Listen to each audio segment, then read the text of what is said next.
Good morning, student. Today we shall learn the poem Fear No More.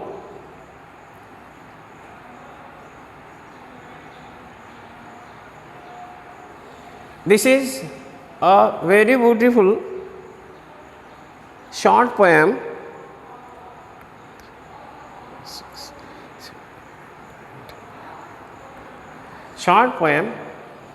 written by William Shakespeare.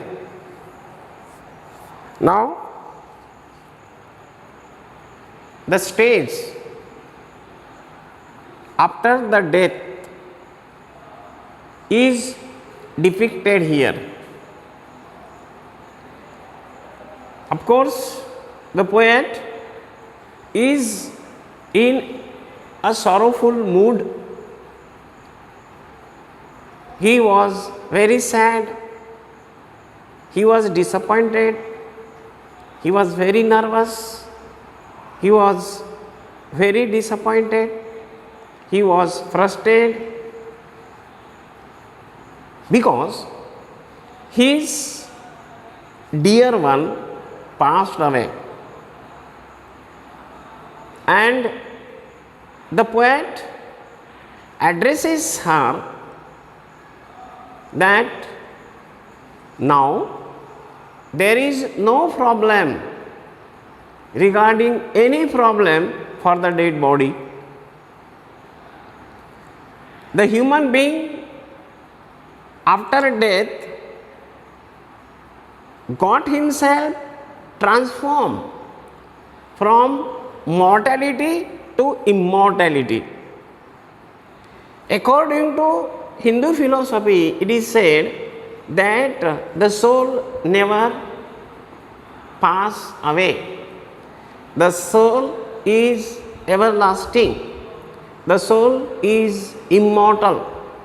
And if the soul is immortal, for the dead body, there is no problem, there is no fear, there is no fret, there is no disappointment, there is no frustration. The poet advises his dear one, of course, the dear one passed away. She is no more in the world. And the poet advises her that she should be not afraid of anything else after her death. The poem has three short stanzas, and the poet advises her that she should not be fearful after her death. Now let me start it. Who is talking to whom? The poet is addressing his beloved who is no more, who is dead. Fear no more. Fear no more the heat of the sun. Suppose there is a dead body. Can you imagine? The scorching heat of the sun can torture the dead body? Or can the dead body be tortured by the heat of the sun? It makes no difference from that. It makes no difference for that dead body whether there is a cold or heat of the sun. So the poet advises his beloved not to be afraid of the heat of the sun. First thing. Second, nor the furious winter's rays. Now the winter in the European countries is very severe, is very bad, is very dangerous. Winter season in European countries is not as good as the winter we have in India. It is very dangerous. So the winter as well as the heat of the sun cannot torture the dead body of poet's beloved, and that's why the poet advises her who is no more that she should not be afraid of the heat of the sun, as well as she should not be afraid of the furious winter, because neither the winter nor the summer can harm her dead body. Two line clear, beta? Now third line. Thou has, thou, thy, these are the archaic word, very old word. Nowadays we do not use this word. Thou means you.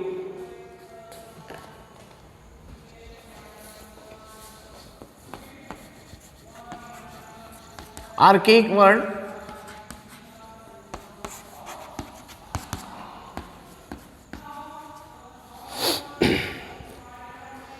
Thou thy worldly task has done, means the work which the man has to do while living. Now, regarding the beloved of the poet, her work is finished, her work is over.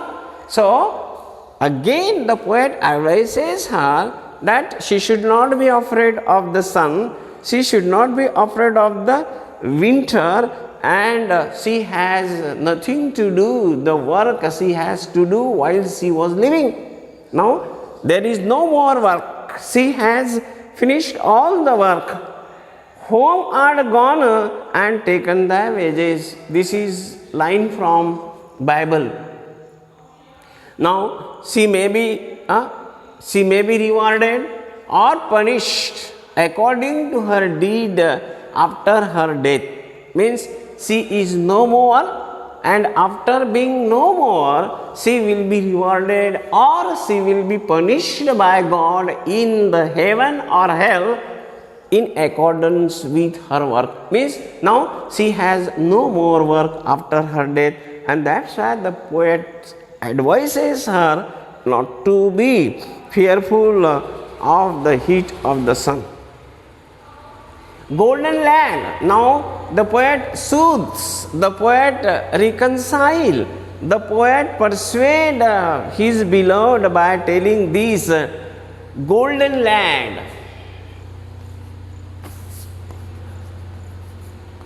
Youth, handsome youth.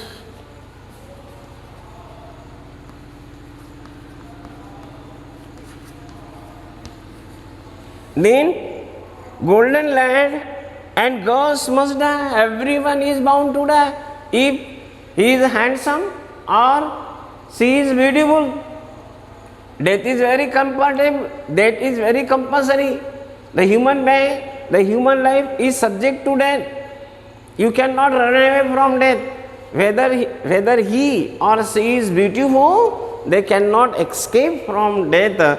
All are here bound to die. Golden lads and girls all must, as a chimney sweepers, come to dust. Everyone has to die. The poet says to his beloved that everyone has to die. It is very compulsory. It is very unavoidable thing. Death, you cannot avoid it. And so, let me repeat the first stanza to you again. Fear no more the heat of the sun, nor the furious winter rays. Thou thy worldly task hast done, home art gone and taken thy wages. Golden land and girls must die, as chimney sweepers must come to dust. Means, everyone has to die. Second stanza. Fear no more the frown of the great. Generally, while we live, we have to be afraid of the elders. We have to give them respect. But after death, everyone is equal. The dead body should not be afraid of the elder person. Now there is no fear. There is no fear for his beloved about the seniors. Fear no more the frown of the great. Thou art past the tyrant's stroke. She passes away. She tolerates the blow of death, and now she should not be fearful about the great. Care no more to cloth and eat. Now after death, the dead body is not in need of cloth. The dead body need not to eat. They are not in need of eating. Neither they are in need of clothing. Cloth and foods are not necessary for dead body, for which the human being has been struggling from ages to ages. Now after death there is no need of cloth, after death there is no need of food, and that's why the poet asks her, now there is no care for her, how to clothe and how to feed herself. To thee the reed is as the oak. Now everything is equal to the dead body. The leaf of the grass is equal to the big tree, or big tree is equal to a leaf of grass to her, because she is no more. Everything is equal to her. The spectate.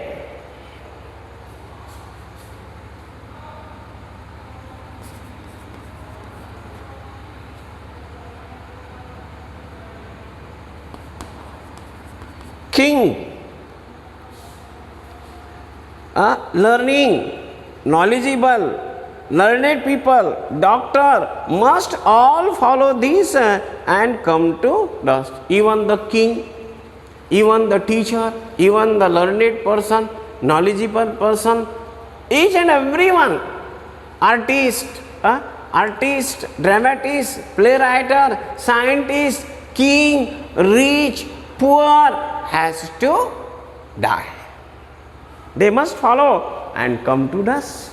Because according to Hindu philosophy, according to Hindu mythology, it is said that man is made of 5 elements: Prithvi, Aap, Tej, Vayu and Akash. And finally, the man has to immerse himself in the dust. Okay? And after death, one should not be afraid of anything else. Last stanza, let me read it. Now let me read the second stanza to you. Fear no more the frown of the great, thou art past the tyrant's stroke.